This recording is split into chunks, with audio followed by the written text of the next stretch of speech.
Hello, ladies and gentlemen, and welcome to the second episode of Zero Builds an Empire in the Last Federation. So last time we had brought the Thoraxians into space, as well as the Scalaxians, and so now we're going to continue on with this game. So I was thinking about where to take this over the last little while. So here's what I'm thinking.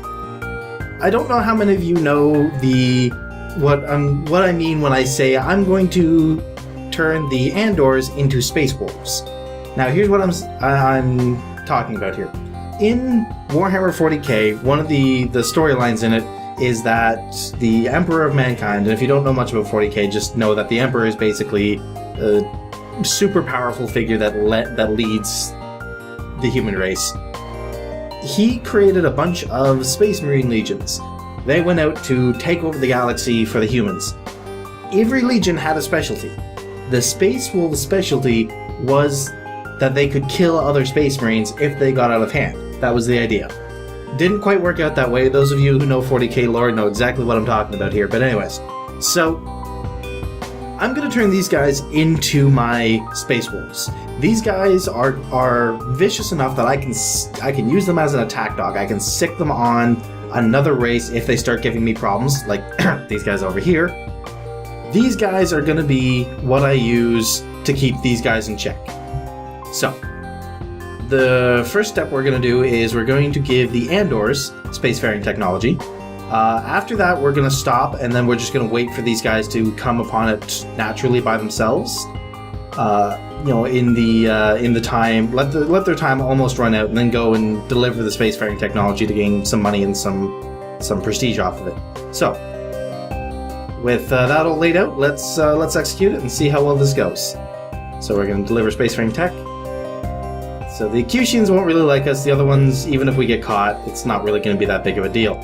So, and of course 5,000 credits, which credits are a little hard to come by, I'm finding. I mean, you get these missions with a 5,000, but, beyond that, it's there's not really a lot of ways to, at least early in the game. I'm imagining there's going to be ways a little later on. Oh, wow. This one's, I mean, you've got this kind of space here you're going to have to be careful of, but this one looks pretty easy. So, all power to the engines, and let's travel north. Oops, I should make sure I turn off my auto fire. So, hold your fire. Carry on. And let's see if we can squeak our way through here. Okay, so that's where we want to go. Oh yeah! I'm just that good. Pod successfully jettisoned with technical documents. That was pretty easy. The Andors are now spacefaring. Their benevolent nature may make them a source of help. Oh well, that was rather short considering what she's been saying lately. Okay.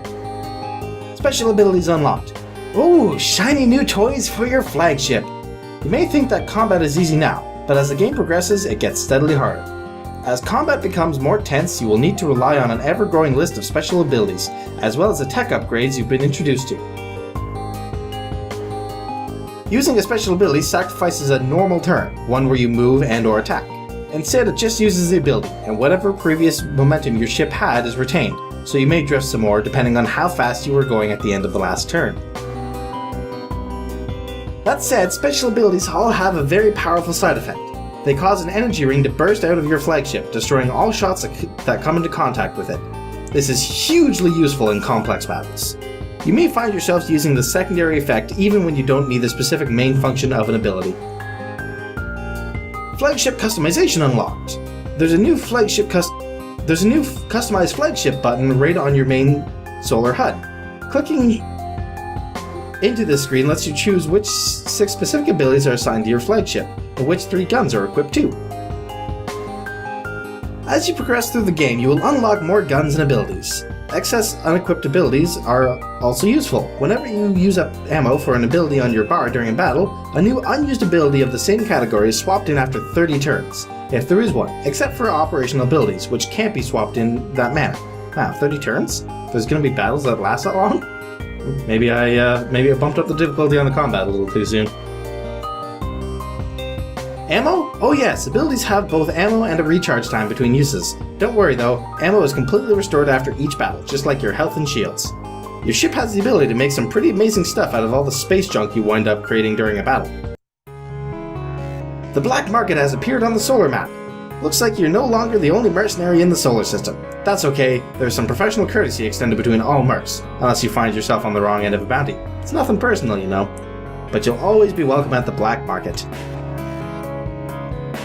There's a lot of stuff you need that you can only get on the sly, and the black market is where to go.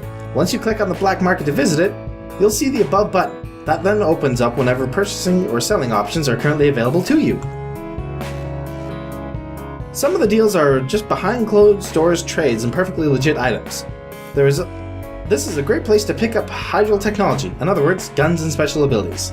It's also a great place to hire goons, which are essential to doing any sort of research or construction.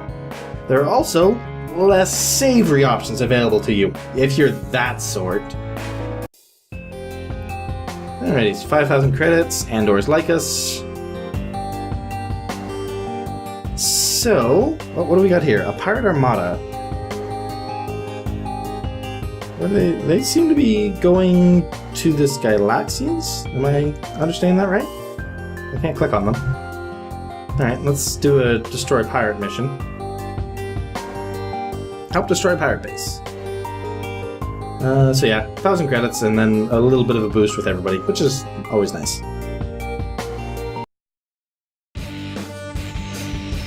Alright. So, those are the Andors. They're allied with us. Ah, there's what I was looking for.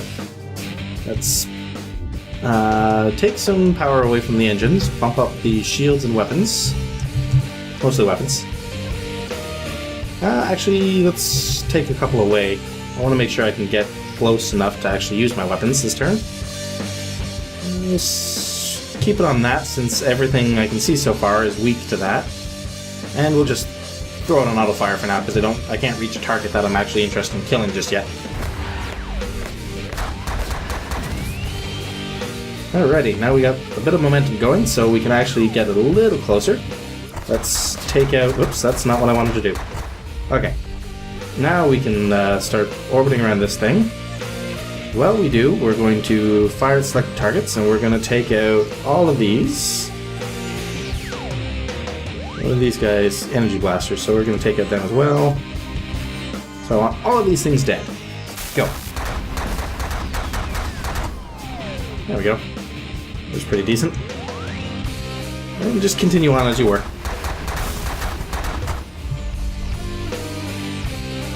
And then we just keep circling this thing until we destroy it. I should probably boost up my my weapons here. We can drop down my engines because I don't really need them right now. And we'll just keep circling and just keep shooting it. Is it dead yet? Nope. Die already. Energy blaster, that one. Oh yeah, I forgot to take a look at what my special abilities are. So let's see, we have Operation Wolf. Deploys an attack squadron of 9 wolf predators, which have double speed, double health, and double attack power compared to normal predators. Operation Kimichi? I think that's what that says. Deploys a squadron of 30 Kimichi interceptors as an escort. These are modified to have 2 times as much health, making them extra useful for blocking incoming shots. Deployment Jammer. Causes all enemy ships that can deploy other ships over time, flagships, outposts, etc., to make deployment progress at only quarter speed for 15 turns. Transfer Shielding.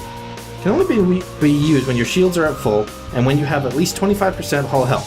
Your shields drop to 0, and your hull takes 20% damage in exchange. All your other ships, and all ships that consider you allies, are returned to full health. That's kind of interesting. Don't know how much I'll actually use that one, but... There we go, finally. So we have 2 more pirate bases down here, so we're going to head in that direction. And let's start shooting up these guys. Select them all and you can shoot them as the targets become available. Oh, I thought I would grab those escape pods. Okay, I don't care all that much about escape pods, to be perfectly honest. This is a place where I could probably boost up my shield so I can get through this wall without too much damage. Oops, that might be a little too much. We'll take the extra power and put it into my engine so I can go a little farther. After all, the less time you spend in that barrage of bullet hell is, less damage you'll actually take, right?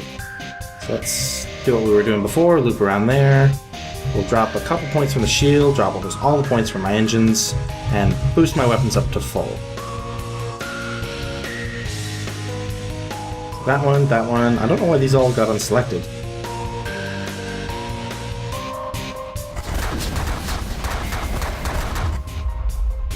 Alright, doing pretty well so far. They got these little guys flying around, but they're way too fast to actually catch, in my personal opinion.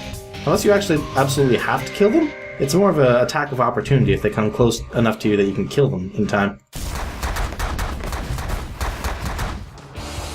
Let's just keep circling. Do what damage we can as we circle. Bump up the combat speed here. There we go. Oh, cool, they got that one already on their own. So let's see. I destroyed... How many did I destroy? I only destroyed one? That doesn't seem right. Oh well, 1,000 credits, 672 credits for enemy ships destroyed, so all in all, not a bad day's worth of work. So did I get rid of that armada? Yeah, I guess so. Okay, you can see down here, pirate base is 0. So if I were to go back into the friendly axe panel there... I'm on the wrong planet, where am I? Oh, I'm over on Tiamat. So if I go over to the Skylaxian homeworld, for instance, go friendly axe, I can't select this mission. Why can't you do this right now? I know this is heartbreaking news, but there actually aren't any pirate bases left at the moment. Okay, so we've wiped out piracy, at least for the time being. So let's make friends with the Skylaxians, since out of the 3 races we're trying to form a federation between, they like us the least. Let's see. What do we want to do for them? I can't build anything for them at the moment.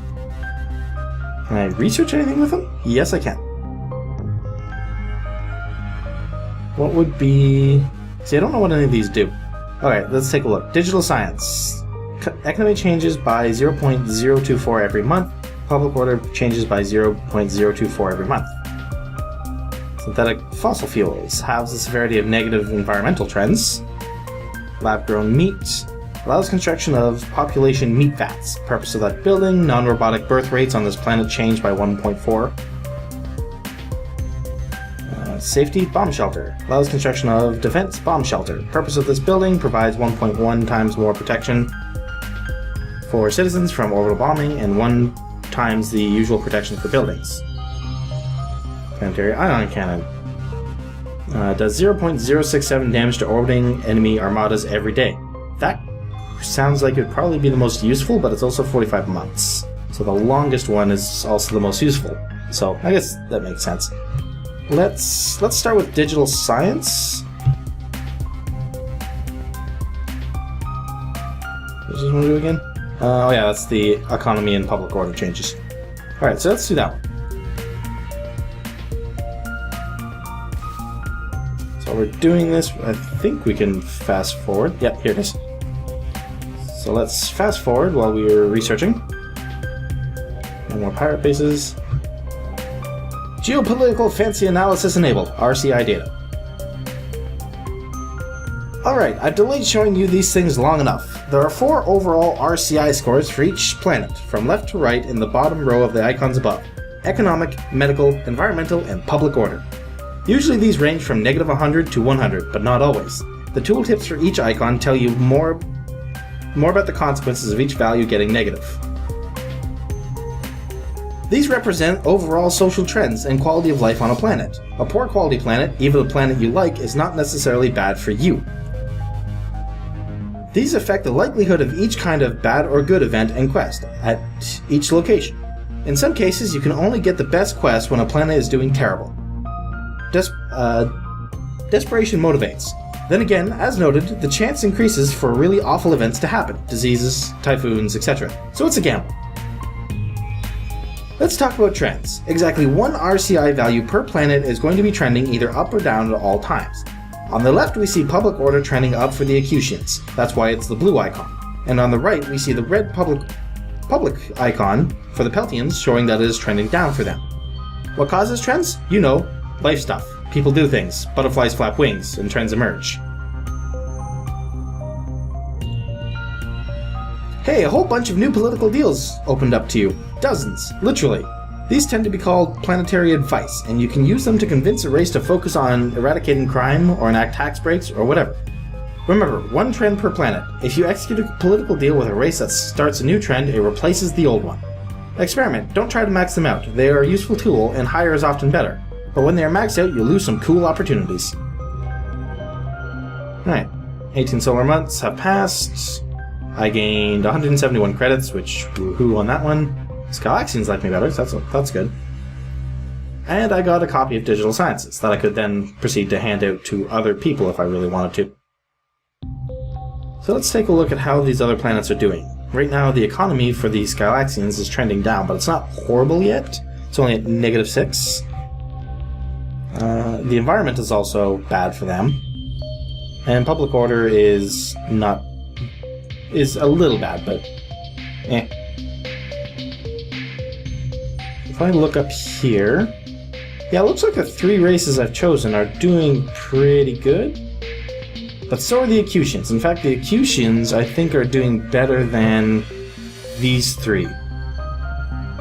So that worries me slightly. Oh, what's this? Oh yeah, that's the black market. So these guys still like me the least, so let's see if we can't do something else for them to make them like me more.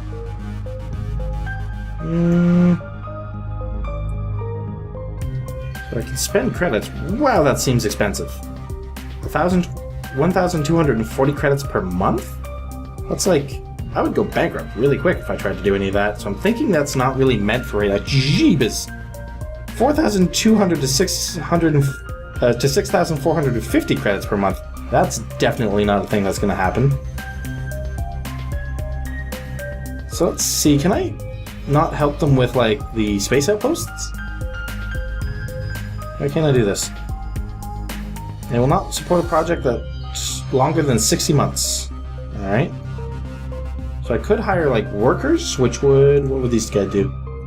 300 credits. You'll gain 1 temporary contracted construction workers.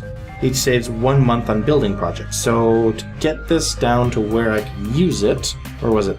Right here. Get this down to where I could use it would cost me 20... I need to get 20 of them to bring it down to 60 months. And that costs 300 credits each. So that's going to be 6,000 credits to do that. But I think that might be worth it. Because one, it gives us some credits back, but would it be enough? Probably not. You know, I think we'll just ignore that for the time being. It might be something to come back to later. I don't see anything else we can really do here. Let's hire a diplomat, because... computer report. Hiring a part-time mercenary diplomat to interact with this race on your behalf will make this race a lot more likely to reach out to you with quests. For any races that you particularly favor, who you want to run quests for, you should hire diplomats for them, and fire any diplomats for races that interest you less. It won't guarantee that you only get quests related to your favored races, but it will dramatically increase the chances. Alright, and it's only 10 credits, so why not, right? So we're going to hire a diplomat here. We're going to hire a diplomat for these 3, because these are the 3 I'm focusing on right now. That makes sense, right? If not, I'm sure you guys will tell me far, far too late for me to actually be able to make use of the information. So we're going to hire somebody here. And... oh, we already got a quest. CU-12 Arceusian wishes to defect with Arceusian technology. Expires in 60 minutes, 58 seconds. Which is a lot more time than it actually seems like, just because the universe is pauses while you're not actually doing something, right? So let's take a look. This is CU-12, and I am a legitimate scientist for a major corporation. The economic depression here is so bad that I just have to get out. Come and pick me up and I will bring you some of my work as well as helping you on a project of your own choosing before we part ways. If 1, the influence with the Ecutians drops by 60, I will gain 1 temporarily contracted scientist. Ecutian scientists will defect to you with 2 of 4 potential technologies. Oh, okay, that's a chance to get some technologies. I'll take that. So let's do it. Docking with ships. In this mission, you need to dock with a ship. It tells you what kind right up at the top of the screen. Go and find that ship and park next to it for a few turns. Whether you are delivering something to it or extracting something from it, your tractor beams will do their work, and then your job is done. The only catch is that you have to stay close to the target, so that tends to mean not moving much, and that in turn makes you vulnerable to enemies, which is where the special abilities are going to come in, I expect. So where do I need to go? There's a science lab around here somewhere. Is that where I need to go?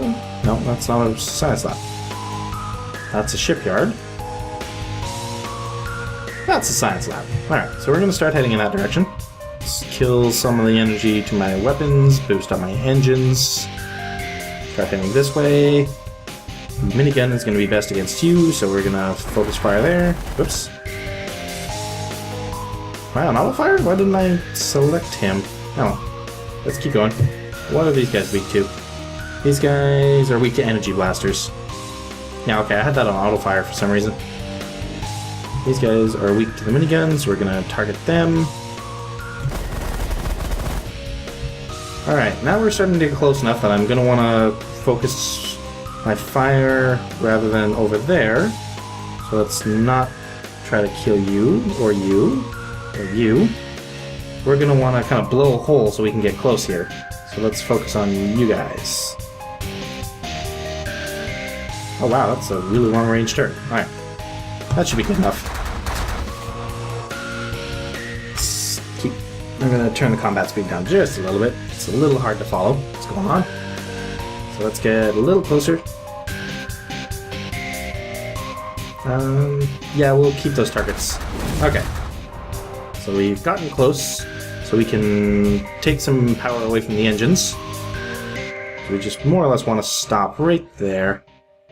We can power up the guns and the shields. Both are going to be important here, I think. In the meantime, let's focus on taking these guys down, just in case we happen to drift or need to run outside of their, into their cone of fire. And let's go. Turns left to complete 5. Alright, well, let's, we're not going to move, so Q to stay put. We're, yeah, still targeting them. Q to stay put. Click A to target to attack, or hold shift and click monk while then clicking. Okay, no, this is fine. Alright, and now we, this guy will be our next target, I guess. Actually, let's send out the Operation Wolf. What's this guy weak to? Miniguns. So we're going to stay here, target, minigun, kill that guy. Ow, that worked. Stay put. And we'll just throw it on auto fire for now. And stay put, auto fire. And there we go, done and done. That was pretty easy. Alright, so the Ecutians took some 10 base power and 26 effective power. Shield and hull damage. The Ecutians don't like us now, which is nothing new. I gained 1 temporarily contracted scientist. And the Ecutian scientist brought you a planetary ion cannon. Nice! That was the one I was looking at before, but didn't do because it was going to take too long. And also brought me the basic subatomic theory. So here's kind of what I'm thinking with technology at this point. We're not going to give any super defensive technologies to the Thoraxians. As I said, these guys are the ones that are going to go out there and attack other races for me. These guys are the one, and if I need to be able to invade their homeworld with these guys. So that's kind of what, we don't want to make it any harder for them. We will, however, give the planetary ion cannons to the Skylaxians and to the Andors, so that they can defend themselves against these guys if this whole gambit of mine where these guys are, my attack force goes horribly, horribly wrong on me. and can also defend themselves against anybody that doesn't happen to be in the Federation at that time. So let's do that. First, we're going to go over to the Andors. Friendly actions. We're going to give them technology. Yeah, here we go. Give technology. Let's give them... unless they already have it? Let's check. Where's the tech screen? Tech progress. So, planetary ion cannons. Where are they in this list? Yeah, here we go. So the Arcenians have it. Oh, and the Andors already have them, so that's fine. So then let's just go down and give them to the Skylaxians then. So, friendly axe. Gift technology. Have an ion cannon. So that doesn't really boost their opinion of me by much. It's like, here's a technology that you can use to defend your entire homeworld. I guess we're okay. Really? Whatever.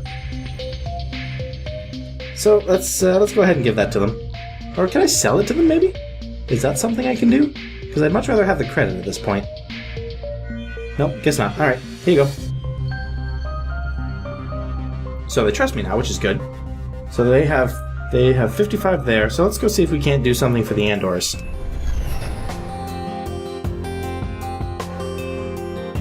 Let's see, technology. Is there anything here that we can really do? No, nothing really there. Oh, don't I have a bunch of pilots in my inventory? Is there a way I can check?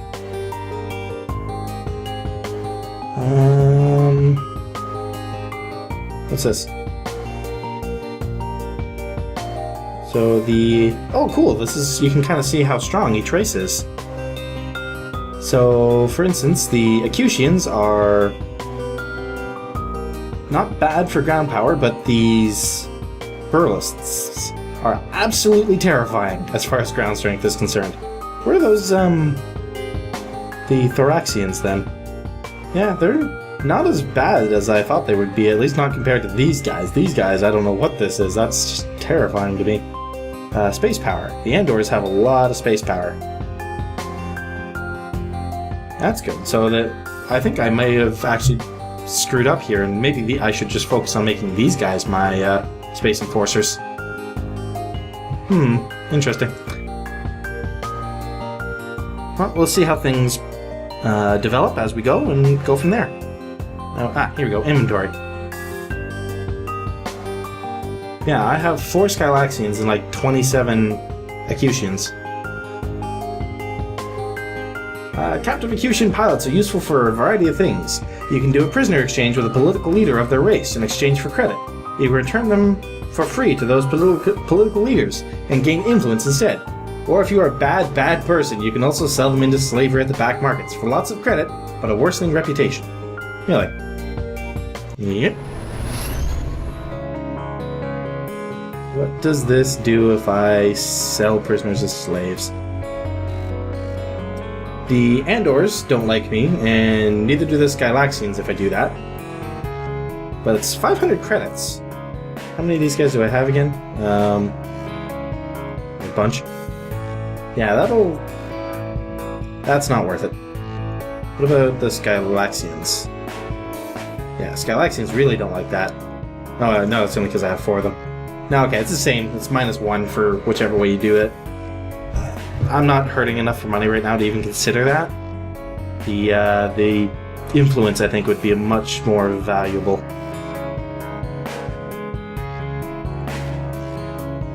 So, let's go back here. Let's go friendly.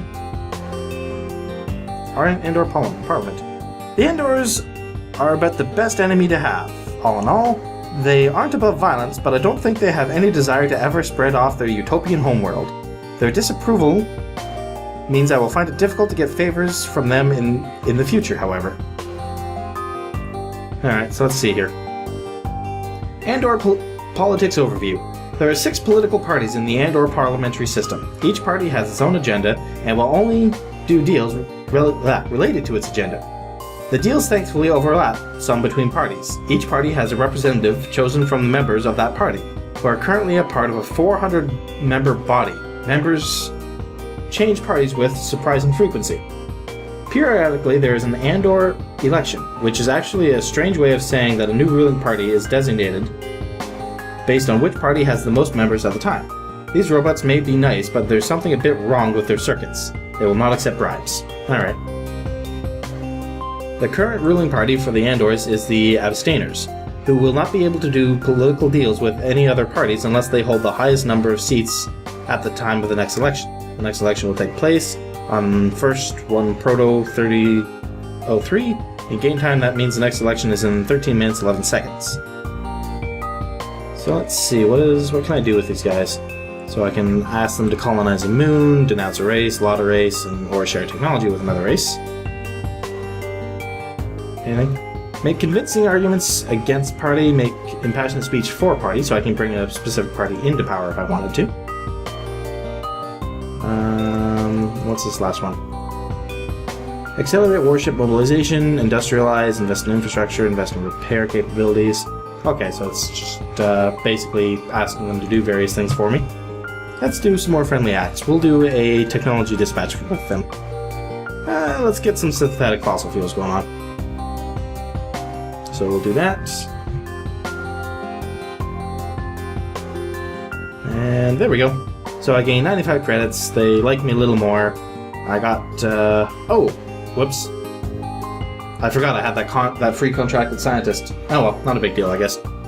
So yeah, so now they have synthetic fossil fuels, and I got a copy for me, which I could then take over to the Skylaxians and give to them. I wonder if I could, like, make them share that tech, though. Oh, that's not what I wanted. If I go here... where did I find that? Share tech with other race. So I ask you to give the Skylaxians synthetic fossil fuels. That will cost me 800 credits.